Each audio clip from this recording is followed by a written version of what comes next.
구약성경 274페이지 신명기 8장 2절과 3절 두 절 같이 읽겠습니다. 2절과 3절입니다. 신명기 8장 2절과 3절입니다. 우리 함께 읽겠습니다. 내 하나님 여호와께서 이 40년 동안에 내게 광야길을 걷게 하신 것을 기억하라. 이는 너를 낮추시며 너를 시험하사 내 마음이 어떠한지 그 명령을 지키는지 지키지 않는지 알려 하심이라.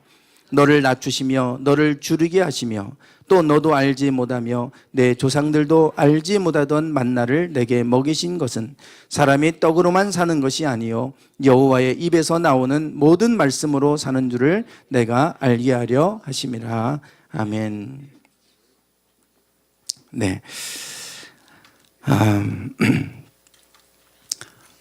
지난주에 김선재 집사님 그 취임 예배가 있었습니다. 그 자리에 있으면서 얼마나 제가 기뻤는지 모릅니다. 특별히 더 기뻤던 것은 하나님이 하신 일들을 제가 알기 때문입니다. 하나님이 우리 집사님 안에서 어떤 일들을 하셨고 그 과정 속에 어떤 일들이 일어났는지 알고 있기 때문에 정말 너무 감사한 거예요. 그냥 당신의 능력으로 그냥 그 자리에 올랐으면 그런가 보다 하고 끝나겠지만 정말 하나님께서 기적적으로 행하신 일들을 알기 때문에 너무 감격스럽고 너무 또 기쁘고 감사한 거예요. 그래서 참 너무나 영광스럽다. 이렇게 하나님 하신 일들, 하나님이 하시는 일들을 우리를 이렇게 하나님은 영화롭게 하실 수 있구나 라고 하는 것들을 더 한 번 더 느끼고 이렇게 돌아오게 됐습니다. 지난주에 한 주간을 제가 보내면서 제게는 매우 힘든 시간들이었어요. 이 한 주간을 보냈는데, 그리고 아주 너무나 많은 것을 깨닫는 시간이었습니다. 한 주간. 마치 제게는 이 한 주간이 10년과 같이 그 긴 시간처럼 여정처럼 그렇게 제게는 아주 많은 것을 생각하고 하는 그런 시간이었어요. 지난주에 화요일과 금요일에 경식이 일본 지원한 대학 두 대학 합격 발표가 있었거든요. 그래서 얼마나 가슴이 졸이던지요. 이 두 학교, 그 전에 네 학교를 지원을 했습니다. 일본에 그 네 학교에 지원서를 내고 그래서 국립학교로만 네 학교를 지원을 했어요. 예빈이도 어제 그런 얘기를 하더라고요. 자기 친구는 애니메이션 학과로 사립대를 갔는데 등록금이 너무 비싸다고. 뭐 등록금도 비싼데다가 다 모든 게 따로따로라고. 기숙사비 따로, 뭐 수도세 따로, 전기세 따로, 다 따로다 보니까 돈이 너무 많이 계속 들어간다고. 계속 이제 힘들다고 하는 얘기를 하는데, 그래도 이제 국립대니까 좀 다행이에요. 국립대는 그래도 1년에 580만 원이니까 싸죠. 1년에 580이니까 싼데, 그 이제 국립대 그런 데 들어가기가 어려워요. 국립대가. 웬만한 뭐 와세다 사립대 들어가는 것보다 더 어려울 정도로 국립대는 어렵습니다. 그렇게 어려운데, 뭐 사립대는 아빠는 지원, 너 못 도와준다. 그러니 국립대 아니면 안 된다. 그래서 국립대를 이제 정하고 4개 학교를 지원을 했죠. 일반 학생들 같으면 국립대를 뭐 3개를 넣고 안전하게 뭐 사립대를 먼저 지원을 하고 이렇게 합니다. 그 안전하게 하나를 이제 넣어놓는 거예요. 근데 사립대는 11월부터 시작이 돼요. 그래서 사립대 합격이 되면 등록금을 입학금을 다 내놔야 돼요. 다 내놓고 그리고 나서 이제 국립대는 12월, 1월 이렇게 진행이 됩니다. 그때 이제 국립대 지원에 다 떨어지면 사립대 가는 거고, 그리고 이제 국립대 붙으면 사립대 포기하고 국립대 가는 거예요. 그렇게 하는데 경식이는 그냥 국립대 4군데를 그냥 지원을 했어요. 그리고 나서 이제 4군데 지원을 하는데 2군데는 좀 그래도 자기 성적보다 좀 상향 지원을 했고, 하나는 자기 수준에 맞는 학교를 지원을 하고 하나는 하향 지원을 했어요. 4군데를 했습니다. 그리고 나서 이제 한 달 전에 2군데 학교를 다녀왔어요. 시즈오카하고 또 이바라키 2 대학을 하나는 상향이고 하나는 이제 자기 수준의 대학인데, 그런데 시즈오카가 나름 좀 상향이어서 그런지 너무 어렵게 나왔다고. 그래서 거기는 본고사를 가서 봐야 돼요. 에세이 소논문 써서 내야 되고, 그리고 면접을 하고 그것이 보통 50에서 70%를 차지합니다. 그러니까 아주 큰 비중을 차지하죠. 그런데 자기가 전혀 준비하지도 못한 문제가 나와서 시조카는 이제 이미 거의 포기 상태였고 이바라키 대학은 그래도 면접도 잘하고 왔다고 준비한 거 잘하고 왔다고 그러고 이제 기대를 했는데 두 개 다 떨어진 거예요. 그리고 나서 힘이 쭉 빠졌죠. 이제 두 개 남았는데 두 개 다 불합격 하면 어떻게 하나. 그래서 많이 저 다 떨어지면 어떡해요. 그래서 그냥 우스갯소리를 공장 가야지 그랬는데 그러다 보니까 이제 두 개 학교 떨어지고 나서 그리고 그게 그 중에라도 하나 붙으면 이제 나머지 두 개 학교는 안 가도 되는데 이미 티켓팅은 다 해놓고 했죠. 그런데 떨어졌으니까 또 가야 돼서 지난번에 갔다 왔어요. 갔다 오고 그리고 나서 이제 지난 주 중에 화요일하고 금요일 날 발표가 있었어요. 화요일 날 발표하는 오노미치 대학은 좀 시골 쪽에 있는데요. 히로시마에서 좀 더 뭐 이렇게 들어가는 시골 같은 곳입니다. 하향 지원을 한 곳이에요. 그리고 또 면접도 잘 보고 왔대요. 면접관이 너 이 학교 붙으면 니가타 대학 붙어도 우리 학교 올 거냐 이렇게 물을 정도였다는 거예요. 다른 애들은 안 물어봤는데 자기는 물어봤다고. 그래서 여긴 될 것 같다고. 그리고 이제 하향 지원이니까. 근데 이제 시골이라 별로 가고 싶지 않아 하는 거예요. 또 하나는 니가타 대학인데 니가타 대학, 니가타는 제가 보니까 인구가 2,200만 정도, 서울이 1,002만이에요. 그러니까 서울이 두 배 되는 큰 도시고 일본에서 손꼽는 그런 도시인데 거기 국립대학이에요. 공립대학도 아니고 이제 국립대학이니까 그런 건 전혀 저는 이제 모르고 그냥 알아서 다 맡겼는데 그런 거예요. 그러니까 니가타 대학이 훨씬 더 어렵습니다. 이 오노미치보다. 그래서 야 오노미치 일단 붙어놓고 그리고 나서 니가타가 되면 좋은데 니가타가 상향이고 어려운 대학이니까 먼저 오노미치부터 붙어야 된다. 그렇게 하고 기도를 했어요. 근데 자기는 두 군데를 다 가보니까 니가타를 가야 되겠다는 거예요. 아주 큰 도시고 하니까. 그러면서 무슨 얘기를 하냐면 아빠가 얘기했잖아요. 교회가 있는데 다녀야 된다고. 근데 오노미치는 시골이라 교회가 없으니까 니가타 대학에 한인교회들이 있거든요. 니가타에.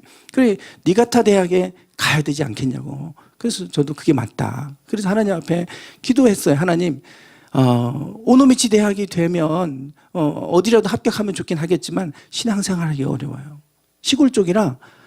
그래서 교회 한인들이 별로 없고 교회도 없어요. 그러니 신앙생활이 어려운데 하나님 니가타 대학 되게 해주세요.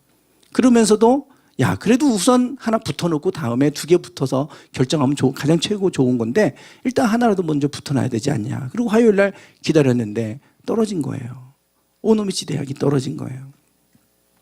하향 지원하고 안전하다고 생각했는데 떨어졌어요. 이제 하나 남았어요. 니가타 대학.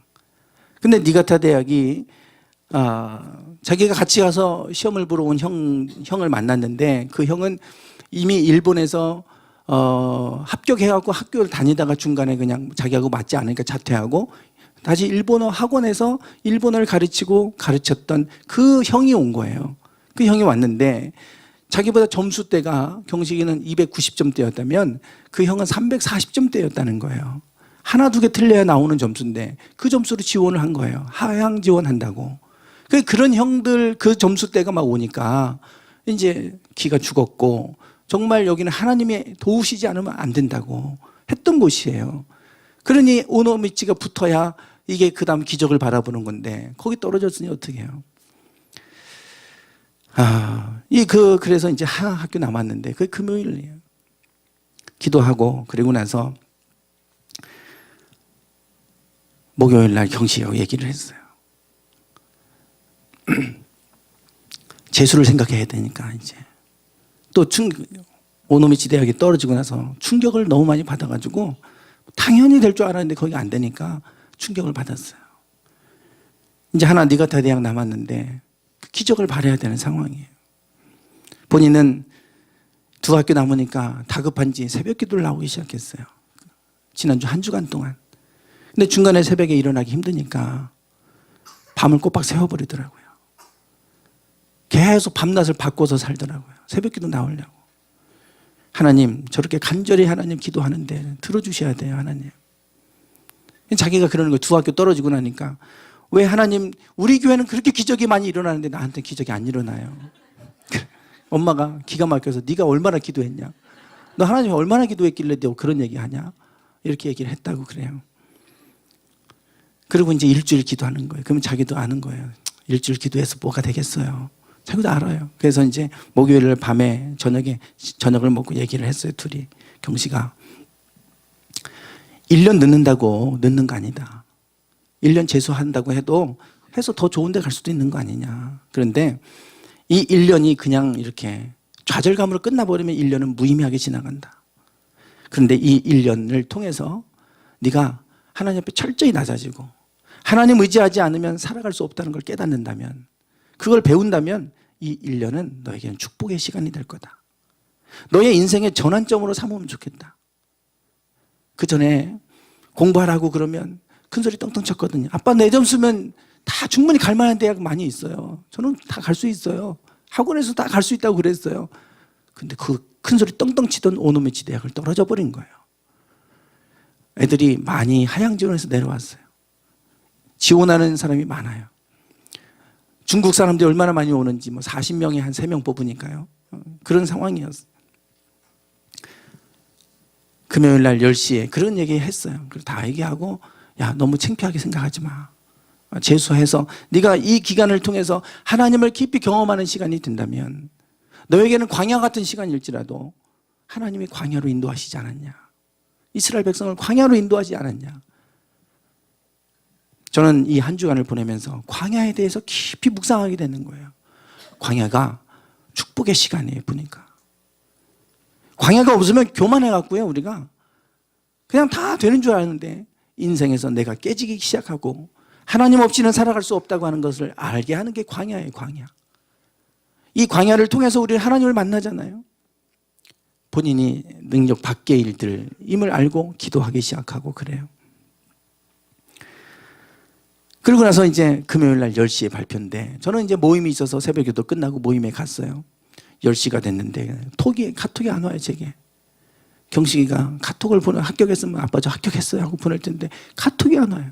11시가 돼도 안 와요. 그러니 제 마음속엔 떨어졌구나. 떨어졌구나. 그래도 일말의 기대를 갖고 그렇게 그래도 혹시 기적이 일어날까 그랬는데 연락이 안 와요. 그러다가 12시에 우리 가족 밴드에 경식이가 큰일 했네, 축하해, 이런 글이 올라오는 거예요. 이거 뭐야, 얘 합격했나? 그래서 전화를 했더니 합격한 거예요. 그 니가타 대학에 합격한 거예요. 진짜 기적이에요, 기적. 들어보니까 그렇게 높은 점수를 갖고 왔던 하향 지원한 형이 떨어져 버렸어요. 오히려 그 형은 상향 지원한 데에서 붙어버렸고 하향 지원한 이 니가타에서 떨어져 버렸어요. 그 점수 차가 340대 290이면 얼마나 많이 큰 겁니까? 그런데 그 형은 떨어지고 경식이가 붙었어요. 그런데 알고 보니까 그 니가타 대학이 그렇게 큰 도시에 있는 국립대학이니까 들어가기가 어려워요.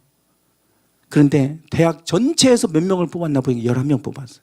대학 전체에서. 유학생을 11명. 그중에 합격이 했으니까 기적인 거예요. 더 점수 높은 사람이 많이 지원했는데 다 떨어지고 경식이가 붙어버렸어요. 그러니 기적이 일어났다고 자기가 막 그러는 거예요. 흥분해서 기적이라고. 알고 보니까 자기가 들어갈 점수가 아니에요. 근데 더 신기한 건요, 세 개 학교는 다 경영학과를 지원했어요. 문과이기 때문에 경영학과. 왜냐하면 경영학과가 취업이 최고 잘 된다고, 문과에서는 다른 거는 취업이 잘 안 된다고. 그래서 경영학과를 다 지원했고 서울로 학원을 다니면서 그 경영학과 이제 면접도 준비하고 나올 예상 문제도 준비하고 소논문 그 예상 문제 나올 거 준비하고 다 세 개 준비했어요. 니가타 대학은 법과대학을 신청했어요. 법과대학. 그래서 지금 법조인이 될 것 같아요. 그 모르겠어요. 저는 하나님 저 법을 하다가 어려우면 돌아오게 해서 신학을 하게 해주세요. 저는 이제 그렇게 기도하는데 언제든지 돌아와도 환영이다. 그래서 이제 그렇게 된 거예요. 법과대학이 된 거예요. 그런데 경영학과, 경영학부를 다 세 개 학교는 준비하고 다 했는데 그건 다 떨어져 버렸고요. 법과대학, 니가타 대학의 법학 그 법학은 그 법학대학은 준비도 안 했대요, 자기가. 그리고 면접에 너 왜 법학과 왔냐? 그거에 대해서는 기본적인 답을 준비도 해야 돼. 그것도 준비도 안 해놓고 그날 그냥 즉흥적으로 다 하고 왔대요. 근데 된 거예요. 잠언에 보면 이런 말씀 있잖아요. 사람이 마음으로 자기의 길을 계획할지라도 그의 걸음을 인도하시는 이는 여호와시니라. 그 계획이 자기가 생각했던 계획이 다 틀어져 버리고 하향 지원한 거 다 떨어지는데 그 4개 대학 중에 최고 높은 대학이 돼버렸어요. 니가타 대학이 법과대학이 유명한 데더라고요. 근데 거기에 돼버렸어요, 그냥. 근데 그 학교에 경영학과를 아마 학부를 넣었으면 경영학부를 한 명도 안 뽑았대요, 니가타 대학에. 그래서 이 법학대학에서 4명을 뽑고 나머지에서 7개에서 11명 뽑은 거예요. 전체 신입생 중에 유학생을. 그래서 된 거예요. 됐는데 어떻게 된 건지 저는 잘 모르겠어요. 일본에 대해서 제가 전혀 알지도 못했고, 그래서 만약에 이런 상황을 제가 알았다면 만류했을 거예요. 자기도 잘 몰랐으니까 그냥 무턱대고 도전을 했는데 되고 보니까 과정 속에서 쉬운 과정이 아니었어요. 감사하게도 하나님이 결과적으로 놀라운 기적을 베풀어 주셨어요. 그래서 제가 저는 아내나 그런 얘기 하죠. 너 경식아, 절대 너 이거 잊지 말아라. 잊지 말아라. 하나님이 너에게 이 과정을 통해서 가르치시고자 하는 바가 뭔지를 좀 깨달아라. 배워라. 아마 첫 번째 대학에서 합격했으면 교만이 하늘을 찔렀을 겁니다. 거 봐요. 내가 나 갈 수 있다고 했잖아요. 그랬을 거예요. 하나님이 철저히 낮추시는 거예요. 깨뜨리시고 하나님이 도와주시지 않으면 살 수 없다고 하는 것을 알게 하시는 거예요. 어제 고모부 아들 형이 안산의 꿈의 교회라고 김학중 목사님 교회 수석 부목으로 있다가 몇 년 전에 그 교회에서 교회를 개척시켜줬어요. 동탄 신도시에. 그래서 거기서 아주 빌딩 같은데 그곳을 이제 13억 들여서 개척을 시켜줘가지고 거기서 교회를 시작을 하는데 지금 벌써 한 2년도 채 안 된 것, 2년 정도 했을라나요? 200명 넘게 막 모이고 있다고 그래요. 근데 그 형이 어제 전화했어요. 강무사 태연이 경식이 어떻게 됐어? 합격했다고 그랬더니 축하한다고. 근데 어제 발표났다고 하니까 깜짝 놀라는 거예요. 벌써 한참 된 줄 알았더니 어제라고 그러니까 깜짝 놀래요. 근데 거기 둘째 딸이 일본을 준비한다는 거예요. 그러면서 일본 유학을 준비하는데 그 학교도 일본 유학을 준비하는 애들이 많대요. 그러면서 노하우를 좀 배워와야 되겠다는 거예요, 경식이한테. 그러면서 경식이 점수가 몇 점 됐냐고 물어보고 그러는데 별로 점수를 얘기해 주고 싶지는 않고, 하나님의 은혜로 된 건데 그걸 뭘 알려줄 게 뭐 있어요. 하나님이 기적적으로 했으니까. 물론 가능한 이유는 50에서 70%가 본고사예요. 그날 당일날 결정이에요. 그 점수도 중요하긴 하겠지만 그날 잘못하면 다 끝나는 겁니다. 그냥. 그런 상황이기 때문에 정말 하나님이 도우시는 은혜가 필요하고요. 어떤 질문이 나올지 아무도 몰라요. 그때마다 하나님이 지혜롭게 대답할 수 있는 게 필요한 거예요. 그러니 그것들이 참 중요한 건데 한번 오겠다고 해서 오라고 하면서 기적적으로 하나님이 그렇게 대해 주셨다고 그러는데 이거를 어떻게 설명을 하겠어요? 기적으로 된 걸 어떻게 설명하겠어요? 그래서 하나님이 정말 은혜로 얼마나 감사한지 이 한 주간을 보내면서 이 한 주간이 제게는 10년 같더라고요. 10년 같았어요. 그리고 이것을 통해서 인생을 살아오는 동안에 광야가 이렇게 중요한 의미를 갖고 있는지 광야에 대한 새로운 묵상을 하게 됐어요. 우리에게 광야는 꼭 필요하다. 광야는 왜 하나님이 이스라엘 백성을 가나안 땅으로 바로 들어가게 하지 않고 왜 광야로 인도해 내는지를 제가 알겠어요. 광야에 대해서 깊이 생각하는 시간이었어요. 오늘 본문 말씀을 보시면 신명기 8장 2절입니다. 내 하나님 여호와께서 이 40년 동안에 내게 어디를 걷게 하셨어요? 광야 길을 걷게 하신 것을 기억하라. 하나님이 광야 길을 걷게 하셨대요. 일부러. 광야로 안 보내셔야 하나님 될 것 같잖아요. 우리가 하나님을 믿으면 광야로 가면 안 될 것 같잖아요. 하나님은 일부러 그들을 인도해 내시고 출애굽시켜서 홍해를 가르고 출애굽시켰는데 광야로 들여보내세요. 10가지의 기적을 통해서 바로를 치시고 그리고 나서 기적적으로 그들을 이끌어내셨는데 인간의 힘으로 출애굽한 것도 아니고 하나님의 전적인 능력으로 이스라엘 백성을 이끌어내셨는데, 홍해도 가르고 이끌어내셨는데 그곳이 광야였어요. 이해할 수가 없잖아요. 이스라엘 백성은 이해를 할 수 없었기 때문에 이러려면 뭐하러 우리를 출애굽시켰냐고 불평합니다. 우리를 광야로 인도해내려면 뭐하러 우리를 애굽 땅에서 이끌어냈냐고, 광야에서 죽느니 애굽 땅에 죽는 게 낫겠다고 그렇게 불평했어요. 그리고 차라리 다시 애굽 땅으로 돌아가자, 노예 생활로 돌아가자 그러는 거예요. 광야에서 이렇게 힘들게 사느니 차라리 노예 생활로 가서 먹고 싶은 거 마음껏 먹고 그게 낫겠다. 이스라엘 백성들의 불평이었어요. 하나님이 왜 광야로 인도해 내시는지를 모르는 거예요. 하나님이 광야길을 걷게 하셨어요. 여기에는 목적이 있는 겁니다. 어떻게 잘못해서 길을 잘못 들어 광야길을 간 게 아니라 하나님이 그들을 광야로 인도하셨다 이겁니다. 광야로 인도하셨다는 거예요. 그래서 이 광야라고 하는 것은, 우리는 이 광야를 생각하면 이런 광양, 사막이에요. 사막. 이 사막에서 살면서 그 속에서 기쁨을 누릴 사람이 얼마나 있겠어요. 광야는 매우 고통스러운 땅, 살기 어려운 땅. 그래서 광야 생활을 하고 싶어 하는 사람은 없겠죠. 여기는 빨리 벗어나야 될 땅이라고 생각할 겁니다. 광야에 대한 생각이 대부분 부정적이에요. 그런데 하나님이 광야를 인도하신 이유가 있어요. 광야를 통해서 뭔가 가르치시고자 하는 바가 있어요. 그 광야는 우리를 축복의 땅으로 들어가게 하는 통로예요. 이 광야를 거치지 않고 축복의 땅으로 보내면요, 자기 힘으로 이룬 줄 알아요. 자기 능력으로 된 줄 압니다. 그래서 교만해요. 선줄로 생각하거든 넘어질까 조심하라. 교만하면 반드시 넘어지게 돼 있어요. 근데 그 넘어지면 일어나기가 쉽지 않아요. 그냥 잠깐 넘어져서 어릴 때는 넘어지면 또 일어나고 하면 돼요. 나이 들어서 한번 넘어져 보세요. 제가 전에 운동 테니스 하다가 한번 휘둘렀는데 잘못해서 발바닥에서 미끄러졌고 어깨부터 떨어졌어요. 벌써 지금 1년 가까이 돼가는 건 아직도 어깨가 안 나서요. 염증이. 한 번 넘어졌는데 그게 잘 안 낫더라고요.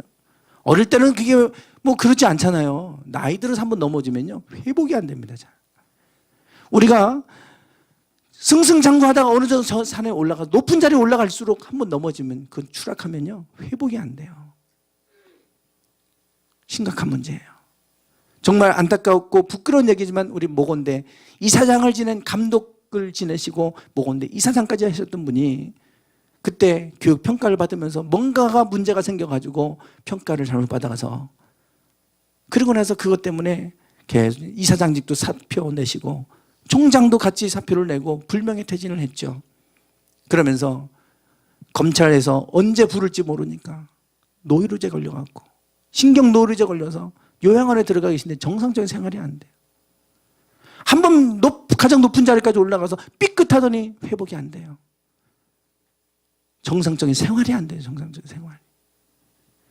오늘 우리가 넘어지면, 언제 넘어지냐면 교만할 때 넘어져요.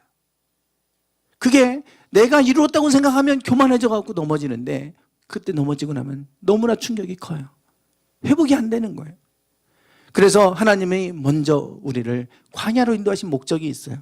그 이유는 광야길을 걷게 하신 것을 기억하라는 거예요. 너는 평생 동안 이것을 잊지 말고 기억해라. 왜 광야길을 걷게 하셨습니까? 이는 이유가 뭐예요? 너를 낮추시기 위함입니다. 우리를 철저히 하나님 안에서 낮추시려고. 네 능력으로 되는 거 아니야. 네 능력으로 되는 거 아니야. 우리 능력을 할 수 있는 게 얼마나 되겠습니까? 그 형도 떨어지는데 경시 되잖아요. 인생이라는 게 이런 거잖아요. 내가 다 준비하고 철저히 완벽하게 준비된 것 같아도 안 될 수 있어요. 나는 준비 안 되고 그냥 포기하고 별것도 아닌데도 하나님 되게 하실 수도 있어요. 우리 인생이 내가 노력하면 노력한 만큼 다 될 거라고 착각하지만 그렇지 않아요. 인생은 그렇지 않아요. 세상은 불공평하다고 얘기할지 모르지만 세상은 불공평한 거예요. 은혜가 그런 거잖아요. 은혜가. 내가 노력한 만큼만 하나님 주시면 무슨 은혜가 필요하겠어요. 은혜는 자격이 없는 우리에게 값없이 주신 선물이에요. 그러니 나는 능력이 안 되지만 하나님은 얼마든지 능력이 안 됨에도 불구하고 우리를 세우실 수 있는 분이 하나님이에요. 우리는 그것을 은혜라고 말하고 그런 일이 일어나면 우리는 기적이라고 얘기하는 거예요. 하나님의 은혜 아래 사는 사람들은 기적을 경험합니다. 수많은 기적을 경험해요. 그래서 내 능력이 안 되니까 못한다고 할 게 아니에요. 하나님이 하시면 얼마든지 하실 수 있어요. 하나님은 먼저 우리를 광야길로 인도하신 이유는 우리를 철저하게 낮추시려고 우리를 광야길로 인도하셨다, 그렇게 말씀을 하고 있습니다. 낮추시기 위한 거예요. 내가 낮아지면, 우리가 높아지면요, 교만해지면 가장 먼저 어떻게 되냐면 시야가 좁아집니다. 교만해지면 시야가 좁아져. 남의 말도 안 들어요. 교만해지면 내가 최고이기 때문에 사람들 말 무시합니다. 주변에서 아무리 얘기해도 듣지 않아요. 그리고 내가 보고 싶은 것만 봐요. 교만해지면 확 시야가 좁아져요. 그래서 넘어지기 쉬운 거예요. 겸손히 낮아져 보세요. 시야가 확 넓어집니다. 전에 안 보이던 게 보여요. 안 보이던 하나님이 보여요. 넓어져요. 전에는 나만 봤다면 이제는 하나님이 보이고 주변 사람들이 보이는 거예요. 겸손히 낮아져 보세요. 내가 저 바닥까지 내려가 보세요. 바닥에 있는 사람들이 보이기 시작하잖아요. 정말 고통받고 신음하는 이들의 고통을 알아가게 되니까 더 넓게 더 많은 사람을 볼 수 있게 되고 더 많은 사람을 품을 수 있게 되잖아요. 그래서 하나님은 교만한 자를 물리치시고 겸손한 자를 찾는다 그래요. 우리가 겸손해져야 되는 이유가 여기에 있습니다. 겸손해지고 낮아질 때 하나님은 더 넓은 세상을 품게 하세요. 더 넓은 걸 보게 하세요. 그래서 하나님이 일을 할 수 있게 해요. 교만해지면 하나님 음성도 듣지 않습니다. 겸손한 자가 하나님 음성 들어요. 그리고 하나님의 인도하심을 따라 순종하고 나가는 거예요. 그래서 하나님이 우리를 낮추시려고 광야길을 걷게 하셨다 그래요. 3절에 보면 우리를 낮추시고 줄이게도 하시고 너를 내가 알지 못하는 만나도 먹이셨다. 하나님이 우리를 굶주리기도 하세요. 이게 광야예요, 광야. 그래서 우리가 하나님이 우리를 더 축복된 사람으로 만드시기 위해서는 반드시 광야를 지나가게 하세요. 우리를 철저히 낮추셔서 하나님이 도우심이 없이는 살 수 없다는 걸 알게 하시려고. 그 깨달으면 광야 탈출하게 되는 겁니다. 광야 졸업이에요, 광야 졸업. 이거 깨닫지 못하면 40년 동안을 광야에 떠돌다 죽습니다. 40년 동안 떠돌다 죽어요. 이스라엘 백성들이 광야를 이렇게 가는데요. 광야 사막은 보이는 게 없어요. 다 모래밭 투성이잖아요. 그러면 우리는 사막에서 길을 잃어버리면 반드시 간다고 가면요, 쭉 가면 광야를 벗어날 수 있을 것 같죠? 10km를 벗어나지 못한다 그럽니다. 그 자리에서 빙글빙글 돈대요. 나는 반드시 간다고 생각하는데 계속 가다 보면 그 자리를 돌고 있다는 거예요. 10km를 못 벗어난대요, 인간이. 참 희한해요. 지구가 동그라서 그런지 모르겠지만 나는 반드시 간다고 생각하는데, 앞만 보고 간다고 생각하는 것 같은데 나중에는 그 10km 내에서 돌고 있다는 거예요. 그래서 광야에서 길을 잃어버리면 죽는 거예요. 하나님이 그들을 인도하실 때 구름 기둥과 불 기둥을 인도하시잖아요. 내 지식을 의지해서 살아가면 광야에서는요 40년 동안 뱅글뱅글 돌다가 맨날 반복적인 생활을 하다 끝나는 거예요. 내 능력 의지하고 나는 반드시 간다고 생각하는데 반드시 가는 게 아니에요. 하나님의 인도하심을 받아야 돼요. 하나님의 도우심을 받아야 살 수 있음을 깨닫는 것이 광야입니다. 인생의 광야를 거쳐야 하나님을 의지하는 법을 배우게 되고 하나님을 의지하며 나갈 때 하나님이 도우시는 은혜를 경험하는 거예요. 이거 깨닫지 못하면 광야 생활하다 끝납니다. 광야 생활하다 끝나요. 그래서 하나님이 광야를 인도하신 이유는, 광야로 인도하신 이유는 우리를 철저히 낮추시려고. 그래서 우리를 줄이게도 하신다, 이렇게 말씀을 하고 있어요. 예. 자, 여기 보면 바로 모세가 이집트의 왕자로 40년을 살아갑니다. 40세 때까지. 그런데 자기의 동포가 매맞는 모습을 보고 그 때리는 간수를 향하여 쳤는데 죽어버렸어요, 간수가. 그것이 발각이 되고 나니까 더 이상 모세가 있을 입지가 이제 어려워져서, 그래서 결국 그 땅을 왕자의 자리를 버리고 도주해야 되는 상황이에요. 이게 정치적으로 뭔가 연결되어 있으니까 이렇겠죠. 정치적으로 알력 싸움이 있고 서로 왕자를 놓고 싸우는 자리에서 그러니 경쟁자였으니까 자기는 양아들이잖아요. 그러니 도주할 수밖에 없었어요. 그 꼬투리 잡아서 죽이면 할 말이 없으니까 감옥에 가둬도 할 말이 없고 결국은 도망가는데 어디로 가냐면 미디안 땅에 머물렀다 그랬어요. 여기가 미디안 광야입니다. 예, 지금 이게 홍해고 시나이 반도, 이집트, 이스라엘 이렇게 돼요. 구글 어스에서 찍은 사진입니다. 다 사막이에요. 사막. 여기가 이집트도 다 사막입니다. 사우디아라비아 여기 있고 이스라엘 여기 있고, 여기가 지중해예요. 여기가 바로 미디안 광야입니다. 미디안 땅이라고 하지만 미디안 광야예요. 미디안 광야. 모세가 시내산을 갖고 거기서 떨기나무에서 하나님 만난 곳이 미디안 광야예요. 미디안 광야. 하나님이 모세를 지도자 만들어 쓰시는데 먼저 미디안 광야로 보내셨어요. 광야는 하나님이 아주 성숙된 사람으로 세우시는 땅이에요. 다윗 얘기입니다. 10사람 기브아에 와서 사울에게 이르러 이르되 다윗이 광야 앞 하길라산에 숨지 아니하였나이까. 다윗도 사울을 피해서 광야에 숨어 있었어요. 광야에서 숨어서 살았어요. 그리고 나서 위대한 왕이 되잖아요. 이런 과정을 다 겪었던 거예요. 예수님도 공생의 사역을 시작하시기 전에 어디로 가셨습니까? 광야로. 성령께서 이끌어서 광야로 가셨대요. 예수님도 공생의 사역을 시작하실 때는 광야로 가셨어요. 그러니 여러분, 광야로 가는 것 자체가 나쁜 게 아니에요. 우리가 낮아지는 법을 배우고 하나님의 은혜 아니면 살 수 없다고 하는 걸 깨달으면 광야는 금방 졸업을 하고 축복의 땅으로, 가나안 땅으로 인도하실 겁니다. 그런데 그걸 깨닫지 못한다면 우리는 광야에서 계속 그렇게 살아가게 될 거예요. 광야를 못 벗어나요.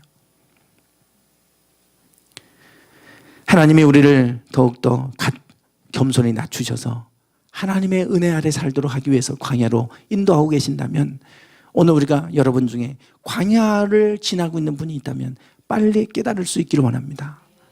하나님이 나를 더 낮추시고 나를 깨뜨리시나 보다. 내 힘으로 살 수 있는 게 아니라 하나님을 의지해야 살 수 있는 건가 보다. 이거 깨달으면 광야 빨리 졸업하십니다. 그거 가르치시려고 광야를 인도하시는 거니까.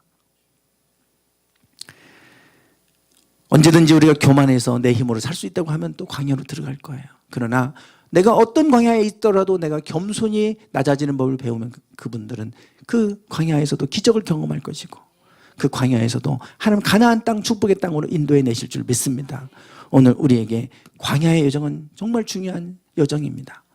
우리가 이 광야에 대해서 다시 한번 깊이 생각하면서 하나님의 우리가 은혜로만이 살 수 있다고 하는 걸 깨닫고 하나님의 은혜 아래 늘 엎드리고 겸손히 기도하며 나아가는 삶을 살아가신다면 광야는 축복의 땅이 될 줄 믿습니다. 기도하겠습니다.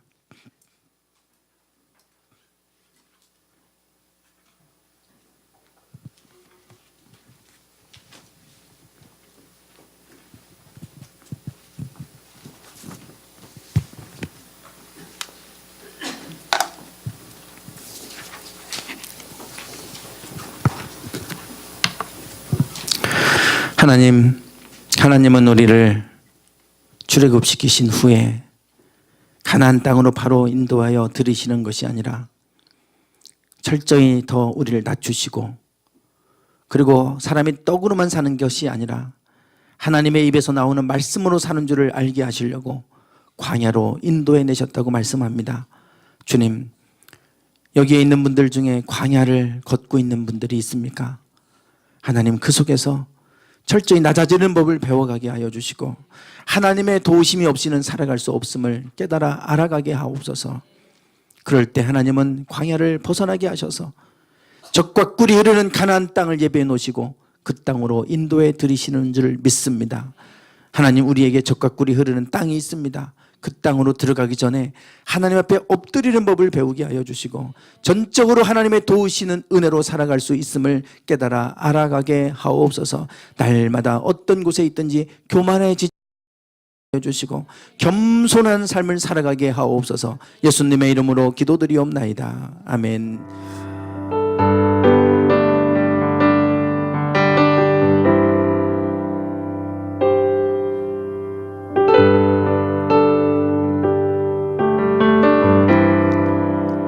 하나님, 이곳에 있는 주님의 귀한 하나님의 자녀들 축복합니다. 우리 힘만으로 살아갈 수 없음을 알게 하시고 철저히 하나님 의지하는 법을 배워가게 하시고 겸손히 낮아지는 법을 배워가게 하옵소서. 선줄로 생각하거든 넘어질까 조심하라 말씀했는데 넘어지고 나서 깨닫지 않게 하시고 일찍부터 깨닫게 하여 주셔서 철저히 겸손히 하나님 의지하게 하옵소서. 광야는 축복의 땅입니다. 하나님을 만나는 곳이고 하나님의 임재 아래 거하는 땅이요 하나님의 기적을 경험하는 땅입니다. 하나님, 혹 이 중에 광야 길을 걷고 있는 이들이 있다면 우리를 도우시는 하나님 만나게 하시고 놀랍게 기적을 베푸시는 하나님의 권세와 능력을 보게 하옵소서. 속히 이것을 배우게 하셔서 광야를 벗어나게 하여 주시고 축복의 땅 적과 꿀이 흐르는 약속의 땅 가나안 땅으로 들어갈 수 있도록 인도해 주옵소서. 평생 동안 이것을 기억하기 원합니다. 우리를 광야길로 인도하셨던 것을 잊지 않게 하시고 날마다 겸손히 낮아지는 저희들 되게 하옵소서. 지금은 우리 주 예수 그리스도의 은혜와 아버지 하나님의 극진하신 사랑하심과 성령님의 감동 감화 충만하심이 늘 하나님 안에서 겸손히 낮아지고 주님의 도우심이 없이는 하루도 살아갈 수 없음을 고백하며 하나님 의지하며 살아가게 하여 주셔서 광야를 벗어나 축복의 땅으로 들어가 그곳에서 평안히 하나님 주신 은총을 누리며 살기를 소망하는 당신의 사랑하는 모든 성도들 위해 이제부터 영원토록 함께 하시기를 간절히 축원하옵나이다. 아멘.